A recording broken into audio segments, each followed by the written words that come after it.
folks, I'm here at the Wallace Collection again with Dr. Alan Williams talking about the examination essentially at a chemical level. Well, we need to find out what the swords are made out of, and we need to do it in some sort of way that's non-destructive. So what we've done is employ neutron techniques to analyse the swords.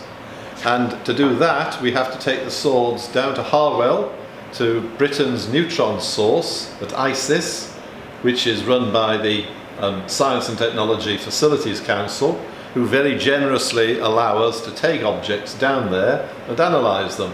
And from this analysis we can find out what they're made of, we can find the carbon content of the steel, we can discover if there's a pattern there below the surface, and we can also estimate if they need any conservation because corrosion products show. We use neutrons to analyse these oriental swords, and since the museum doesn't have its own neutron source, we have to take the swords to Harwell and analyse them there.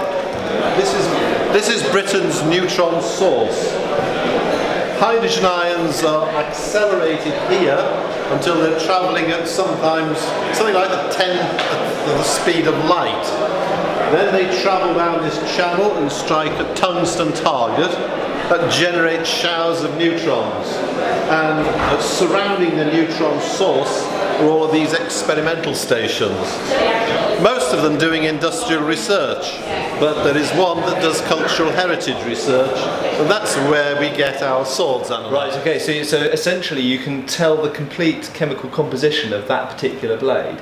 Yes. And how much phosphorus and sulphur and all the different things it's got in it. Yes, we can analyse the elements and all the important phases. We can find out whether the steel has been hardened by quenching without having to measure its hardness by a surface technique, and we can do all this non-invasively, and we are very grateful indeed for the opportunity to do this.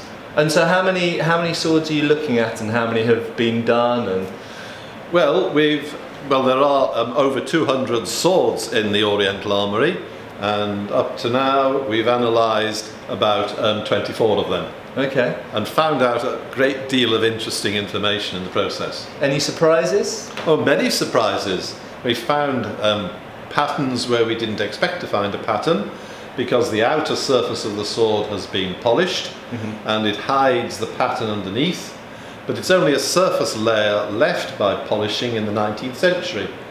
Right. Below that, the sword is a so-called Damascus steel, a patterned high carbon crucible steel from India, and the pattern is still there because it's part of the structure of the blade. It's only hidden by a surface polish.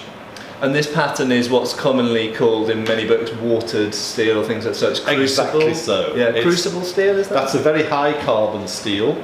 The sword was made by forging out a cast steel ingot.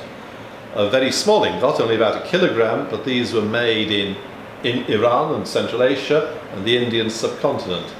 It was a small scale, very expensive way of making a high carbon steel of very high quality. And these were made into swords by very careful forging at a very low temperature, and if the forging was sufficiently skillful, you retained the iron carbide crystals as a pattern, the so-called watered silk pattern on the surface. And this pattern is esteemed by the people who made them and the people who bought them, but over the years, with dirt and corrosion and wear, it became obscured. And so 19th century dealers and collectors polished this out mistakenly. And a lot of the swords which look gleaming white now were never intended to look like that.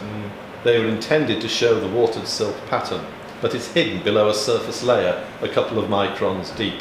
So I'm aware of 19th century texts which describe the making of this type of Wootz steel or Damascus as they called it, Damascus steel, as being a lost art in India, and that there were rumours that there were some smiths still being able to do it in the late 19th century.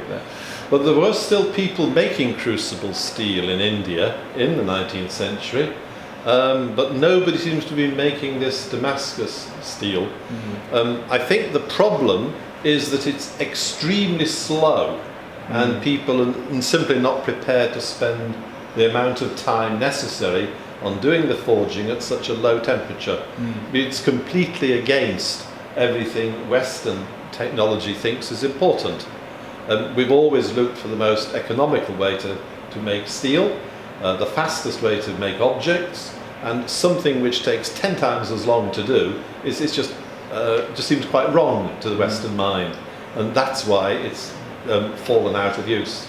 So do you think the ultimate aim of what they were trying to achieve was the most, for want of a better word, not purist, but because obviously you have carbon in there, but the most consistent piece of steel that they could get with the highest carbon content? So you've got hardness and consistency. Yes, and because it was melted, it came from a cast steel, you got rid of the slag. So you had high hardness and high toughness.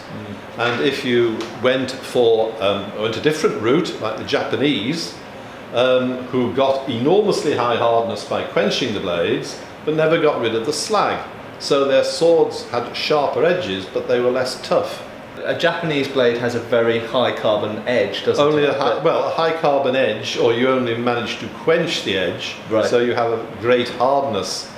Hence you can put a very sharp edge on it. Right. But you never actually melted the steel, so you've never got rid of the slag. So even if the back is iron, it's still brittle. Right, okay.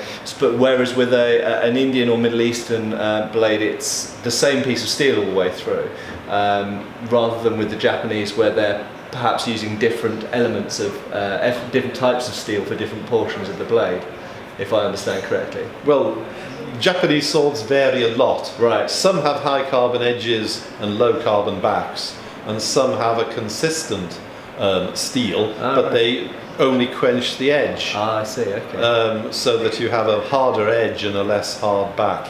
Right, okay. But in terms of the mechanical performance, the Indo-Persian swords are better. Right, in what sense? They are tougher. They're less right. likely to break in combat. Right, okay. And so I'm also aware of some 19th century sources that talk about Wootz blades being not springy in the sense that European blades often are.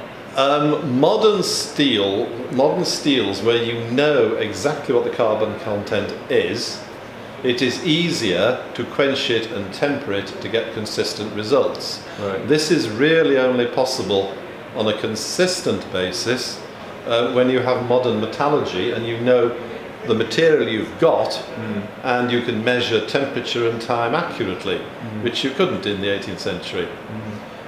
So by the end of the 19th century, you could probably get a better sword from Zollingen than you could from India. Right. But that's with the advantages of a lot of modern metallurgy. Yes. So in terms of the swords that the 24, was it said, swords you said, that have been looked at so far? Yes. Of those swords, what are they all similar to each other? Oh no. Some are very good swords, but the pattern has been hidden because we can measure the carbon content and detect patterns below the surface. Some turn out to be very low carbon steel, in other words quite poor metal, but with very fancy hilts, because a mediocre blade has been dressed up. Right. Some Qatars are made of several different steels, and surprisingly enough, the body of the Qatar blade is high carbon steel and the edges are iron, which is the opposite of what you might expect. Yeah. Quite why they've done it that way, it's difficult to understand unless they were after some bizarre decorative effect. Strange. That's very strange, isn't it? Very strange. It's difficult to imagine why anyone would do that, because even a standard medieval eating knife is a hard steel edge and a soft body. Yes. It's very strange. It's the exact opposite of what you'd expect. Wow. The only suggestion we have is that they wanted the pattern of the Wootz crucible steel in the centre to contrast with the burnished edge. I see.